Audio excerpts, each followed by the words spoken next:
વડોદરા શહેરમાં આજે લોખંડી પુરુષ સરદાર વલ્લભભાઈ પટેલની જન્મજયંતિની વિવિધ માધ્યમો થકી ઉજવણી કરવામાં આવી રહી છે, ત્યારે એમએસ યુનિવર્સિટી આ ઉજવણીથી બાકાત રહ્યું હોવાનું સામે આવ્યું છે।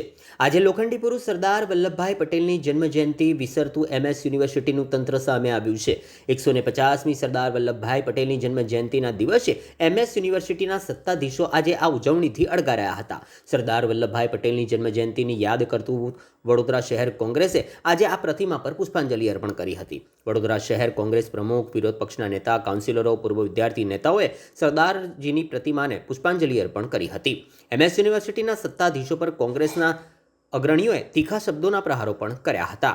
હાલ તો એમએસ યુનિવર્સિટીમાં આવેલી એક્સપેરિમેન્ટલ સ્કૂલની સંકુલની બહાર સરદાર વલ્લભભાઈ પટેલની પ્રતિમા આવેલી છે।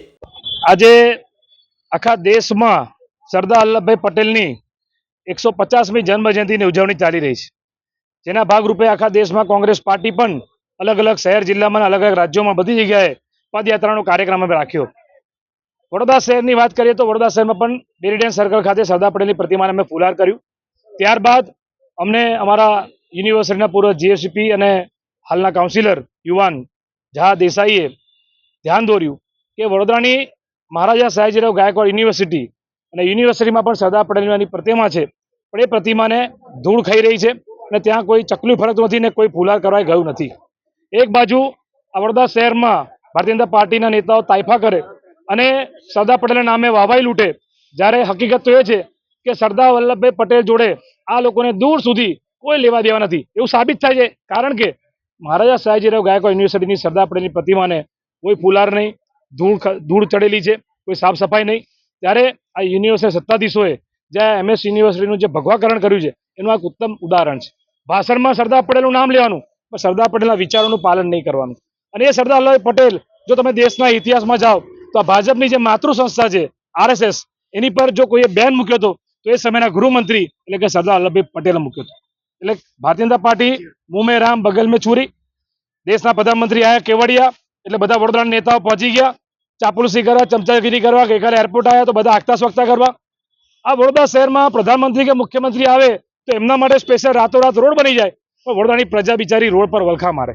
અને એવી આ એમએસ યુનિવર્સિટીની હાલત છે। આ એમએસ યુનિવર્સિટી માટે અમને એટલી લાગણી છે, અમારી માતૃ સંસ્થા છે, આ યુનિવર્સિટી અમને ઓળખાણ આપી છે। અને જ્યારે યુનિવર્સિટીમાં પણ સરદાર વલ્લભભાઈ પટેલની પ્રતિમાને આજે અપમાન આ ભાજપના શાસકોએ, આ ભગવાકરણ કરનારા લોકોએ જે કર્યું છે એને કોઈ દિવસ આવનારા દિવસોમાં કોઈ પેઢી એમને માફ નહીં કરે। આજ રોજ ખૂબ જ ખુશીનો દિવસ છે। સરદાર વલ્લભભાઈ પટેલની જન્મજયંતિ નિમિત્તે આજે વડોદરા શહેરથી લઈને પૂરા દેશની અંદર સરદાર વલ્લભભાઈ પટેલની જન્મજયંતિ ધામધૂમથી ઉજવવામાં આવે છે। એ જ રીતે આજે અમે યુનિવર્સિટીની અંદર જે સરદાર વલ્લભભાઈ પટેલની પ્રતિમા આવી છે ત્યાં અમે ફુલહાર કરવા માટે આવ્યા, ત્યારે ખૂબ દુઃખ થયું કે યુનિવર્સિટીના સત્તાધીશો દ્વારા ત્યાં કોઈ સાફ સફાઈ કરવામાં નથી આવી, મૂર્તિની કોઈ કાળજી લેવામાં નથી આવી, ના કે કોઈ અહીંયા એમને ફુલહાર કરવા માટે આવ્યું છે।